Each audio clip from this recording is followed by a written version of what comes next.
आज है 11 मई 2025, दिन रविवार। मधुभाषी में आपका फिर से स्वागत है। चलिए देखते हैं मध्य प्रदेश की फटाफट 25 बड़ी खबरों को। इससे पहले आप न्यूज को कहां से देख रहे हैं, ये हमें कमेंट में बताना ना भूले। मध्य प्रदेश में इस बार मानसून की एंट्री 15-16 जून तक हो सकती है। अनुमान के मुताबिक यह पूर्वी हिस्से से एंटर होगा, यानी मंडला, सिवनी, डिंडौरी, बालाघाट, अनूपपुर में सबसे ज्यादा बारिश होगी। एंट्री से अगले 5 दिन यानी 20 जून तक मानसून पूरे प्रदेश को कवर कर लेगा। मुख्यमंत्री लाडली बहना योजना की करोड़ों लाडली बहनों के लिए महत्वपूर्ण खबर है।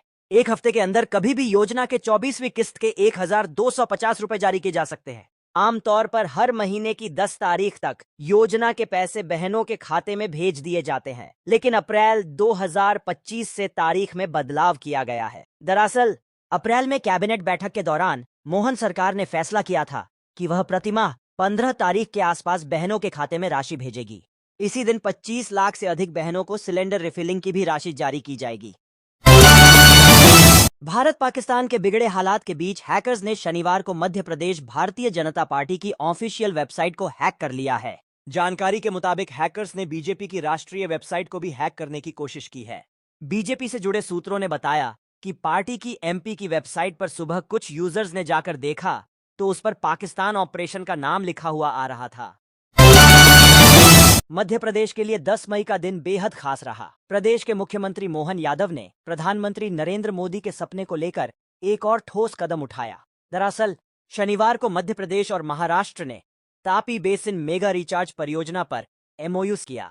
इस परियोजना से मध्य प्रदेश में 1 लाख और महाराष्ट्र में 2 लाख से ज्यादा हेक्टेयर जमीन पर सिंचाई होगी। नरसिंहपुर जिले में शनिवार को ईओडब्ल्यू ने बिजली कंपनी के असिस्टेंट इंजीनियर उमाशंकर पाराशर के 4 ठिकानों पर एक साथ छापेमारी की। जबलपुर से आई ईओडब्ल्यू की 15 सदस्यीय टीम ने नरसिंहपुर, आमगांव के पास बीनेर ग्राम और निवारी गांव में स्थित ठिकानों पर जांच की। इंजीनियर उमाशंकर पाराशर की पत्नी के नाम पर करोड़ों की 2 फैक्ट्रियों का खुलासा हुआ है। कई बेनामी संपत्तियों के दस्तावेज भी मिले हैं। भारत पाकिस्तान के बीच सीज फायर के ऐलान के बाद शनिवार शाम को रक्षा मंत्रालय ने प्रेस कॉन्फ्रेंस की। इसमें कर्नल सोफिया ने पाकिस्तान की तरफ से गलत सूचनाएं फैलाने की जानकारी दी। वहीं कमोडोर नायर ने कहा कि भारत की सेनाएं पूरी तरह सतर्क और तैयार हैं। अगर फिर हमला हुआ तो हम मुंहतोड़ जवाब देंगे। सीहोर जिले की भेरुंदा में सामूहिक विवाह सम्मेलन आयोजित किया, जिसमें मुख्यमंत्री मोहन यादव और मामा साथ पहुंचे। मामा शिवराज ने कहा कि मुख्यमंत्री मोहन यादव के कुशल नेतृत्व में प्रदेश में मुख्यमंत्री लाडली, लक्ष्मी, लाडली बहना और कन्यादान योजना जैसी सभी कल्याणकारी योजनाएं बखूबी संचालित हो रही हैं, जो पिछली सरकार में शुरू की गई थीं।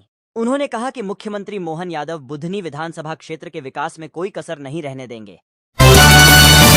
भारत पाकिस्तान में बढ़ते तनाव को लेकर भारतीय सैनिकों की छुट्टियां रद्द कर दी गई हैं।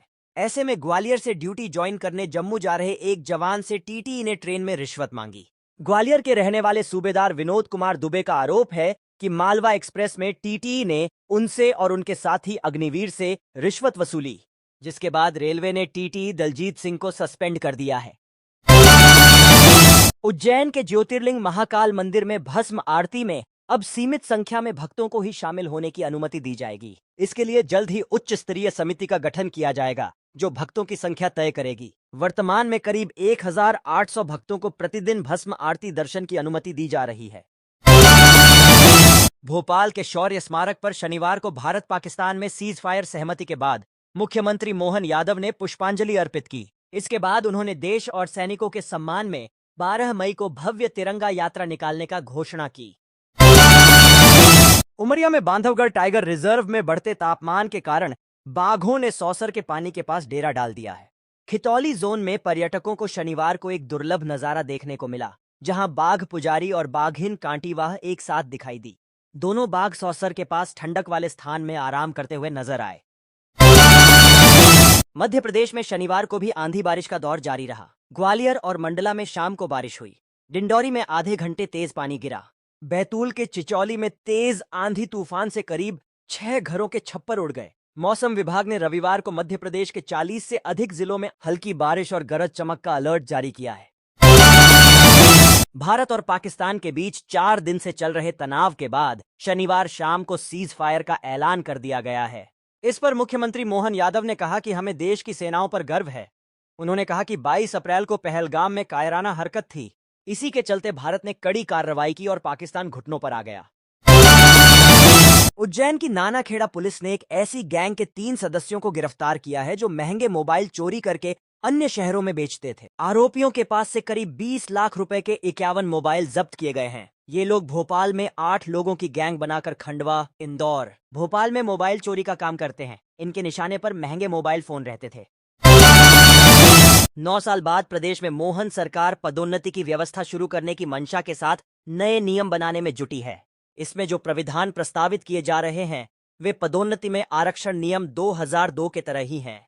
इसमें एससी एसटी वर्ग के लिए राजधानी भोपाल और रूस का ऐतिहासिक शहर स्मोलेंस्क अब सिस्टर सिटी बन गए हैं।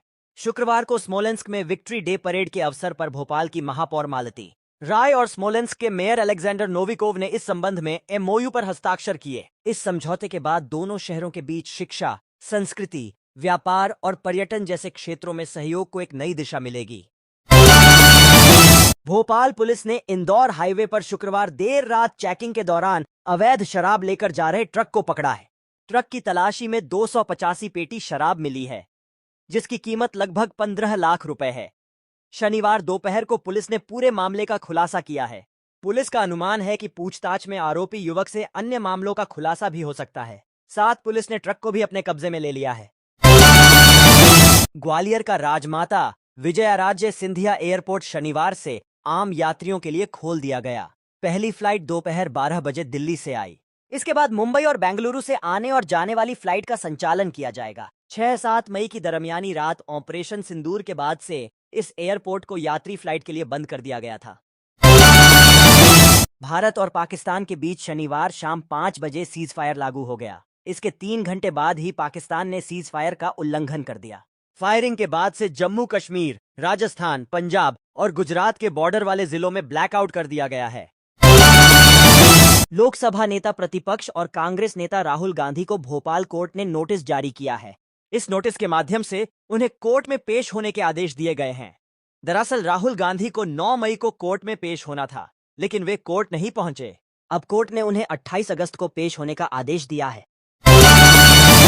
मध्य प्रदेश में केंद्रीय माध्यमिक शिक्षा बोर्ड के तहत परीक्षा देने वाले 10वीं 12वीं के छात्र बड़ी बेसब्री से अपने रिजल्ट के इंतजार कर रहे हैं।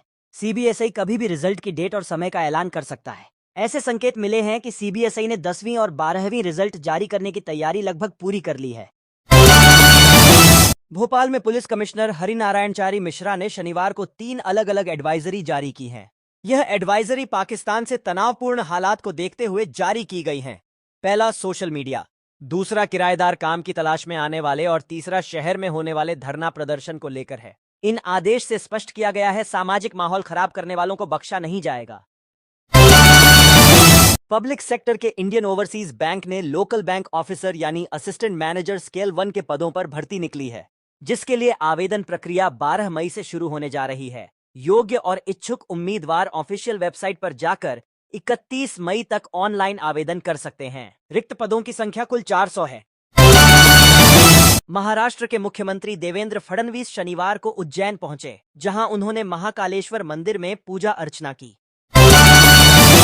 प्रदेश के सभी आईएएस अधिकारियों को अपनी परफॉर्मेंस अप्रेजल रिपोर्ट पीआर भरने के लिए केंद्र सरकार ने निर्देश जारी कर दिए हैं। यह पीआर सभी आईएएस को इसी माह 31 मई तक भरना होगी। इसके बाद यह रिपोर्टिंग अथॉरिटी को ऑटो फॉरवर्ड हो जाएगी।